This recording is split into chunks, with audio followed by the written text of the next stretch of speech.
মুখ থুবড়ে পড়ছে মানবতা, কিছুতেই থামছে না ইসরায়েলি আগ্রাসন।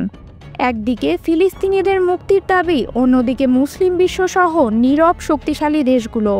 ফিলিস্তিনে ইসরায়েলি আগ্রাসন বন্ধ হওয়ার কোনো লক্ষণ নেই বলে মন্তব্য করছেন আন্তর্জাতিক বিশ্লেষকগণ। ফিলিস্তিনের পশ্চিম তীরে বসতি সম্প্রসারণ ও ভূমি সংক্রান্ত টানাপোড়েন চলমান রাজনৈতিক অস্থিরতায় নতুন আলোচনার জন্ম দিচ্ছে। ইসরায়েলের পশ্চিম তীরে নতুন বসতি স্থাপন প্রকল্পের আনুষ্ঠানিক অনুমোদন দিয়েছে নেতানিয়াহু। তিনি বেশ কঠোর ভাষায় বলেছেন, এখানে ফিলিস্তিন নামে কোনো রাষ্ট্র হবে না, এই জায়গা ইসরায়েলের।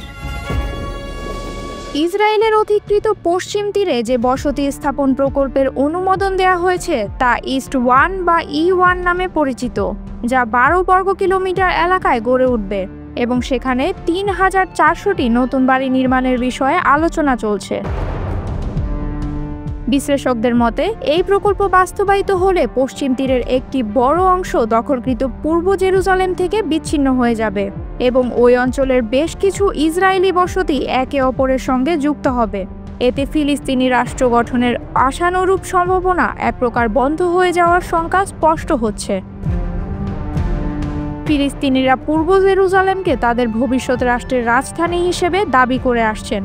তবে 1967 সাল থেকে পশ্চিম তীরের সব ইসরায়েলি বসতি আন্তর্জাতিক আইন অনুসারে অবৈধ বলে গণ্য হচ্ছে। তবু ইসরায়েল এসব বসতিগুলো সম্প্রসারিত করছে।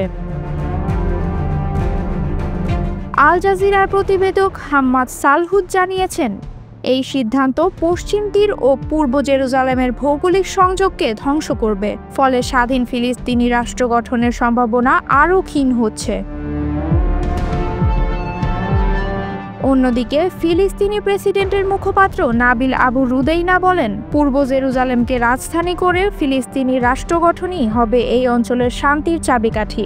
তিনি আন্তর্জাতিক সম্প্রদায়কে দ্রুত ফিলিস্তিন রাষ্ট্রকে স্বীকৃতি দেওয়ার আহ্বান জানিয়েছেন।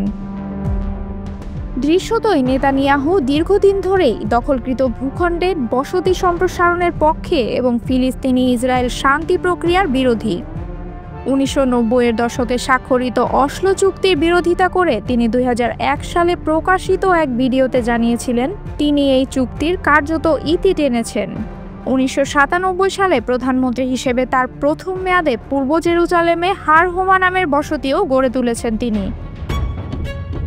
সম্প্রতি ইসরায়েলের কট্টর উগ্র ডানপন্থী অর্থমন্ত্রী বেজালেল স্মোটরিচও বলেছেন, E1 এর মতো বসতিগুলো ফিলিস্তিনকে মানচিত্র থেকে মুছে ফেলবে। এভাবেই ধারাবাহিকভাবে পশ্চিম তীরে ইসরায়েলি বসতি সম্প্রসারণ ফিলিস্তিনি রাষ্ট্র গঠনের আশা কেড়ে নিচ্ছে এবং মধ্যপ্রাচ্যের শান্তি প্রক্রিয়ায় নতুন জটিলতা সৃষ্টি করছে।